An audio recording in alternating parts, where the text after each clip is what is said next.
ಹೈಕೋರ್ಟಿನ ಆದೇಶವನ್ನು ನಾನು ಸ್ವಾಗತಿಸ್ತೇನೆ. ಕಾನೂನಿಗೆ ಯಾರು ದೊಡ್ಡವರಲ್ಲ. ನ್ಯಾಯಾಂಗ, ಕಾರ್ಯಾಂಗ, ಶಾಸಕಾಂಗ. ಕಾರ್ಯಾಂಗ ಮತ್ತು ಶಾಸಕಾಂಗ ಮಾಡುವ ಅನೇಕ ತಪ್ಪು ನೆಪ್ಪುಗಳನ್ನು ಎತ್ತಿಡ್ತಕ್ಕಂಥದ್ದು ನ್ಯಾಯಾಂಗ. ಇಂಥ ನ್ಯಾಯಾಂಗದ ವ್ಯವಸ್ಥೆಯಲ್ಲಿ ವ್ಯಕ್ತಿಗಿನ್ನ ಕಾನೂನು ದೊಡ್ಡದು ಅನ್ನೋದನ್ನ ಇವತ್ತು ನಮಗೆ ಮನವರಿಕೆ ಆಗಿದೆ. ಸನ್ಮಾನ್ಯ ಸಿದ್ದರಾಮಯ್ಯನವರು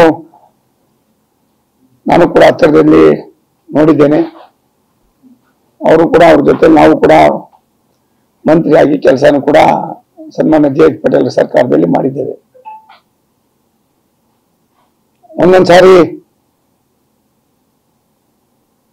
ಕೆಲವು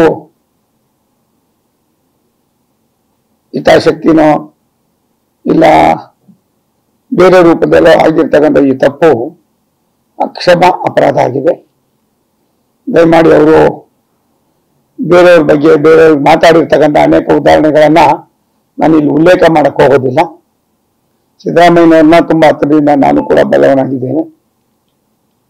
ಈ ರೀತಿ ಬಂದಂತ ಸಂದರ್ಭದಲ್ಲಿ ಅವರು ತುಂಬಾ ಇದರ ಗಾಂಭೀರ್ಯತೆಯನ್ನು ಅರ್ಥ ಮಾಡಿಕೊಂಡು ಸಾಧಕ ಬಾಧಕಗಳನ್ನು ಈಗಾಗಲೇ ಚರ್ಚೆ ಮಾಡಿದ್ದಾರೆ.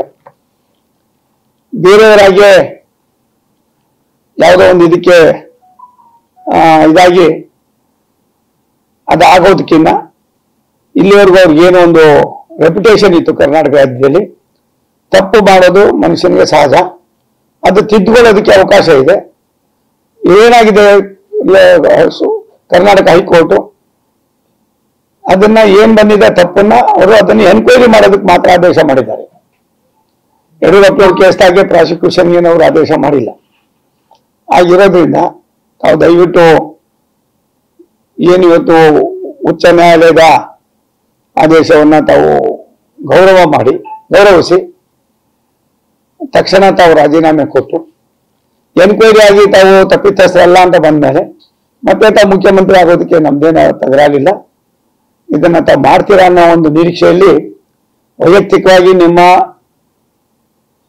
ಆಗುವಗಳನ್ನ, ನಿಮ್ಮ ತೀರ್ಮಾನಗಳನ್ನ, ನಿಮ್ಮ ದಿಟ್ಟ ನುಡಿಯನ್ನ ನಾನು ಬಲ್ಲವನಾಗಿದ್ದೇನೆ.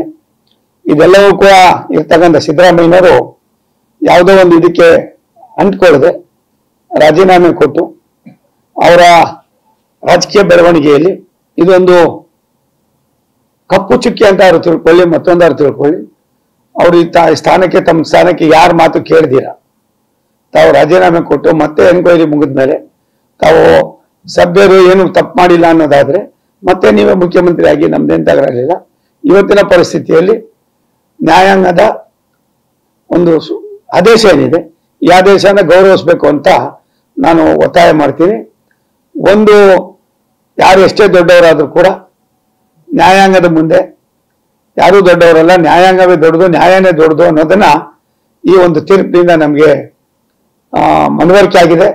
ಆದ್ರಿಂದ ಈ ತೀರ್ಪನ್ನ ನೀಡಿದಂತ ನ್ಯಾಯಾಧೀಶರನ್ನ ನಾನು ತುಂಬಾ ಮುಕ್ತ ಕಂಠದಿಂದ ಪ್ರಶಂಸೆ ಮಾಡ್ತೀನಿ.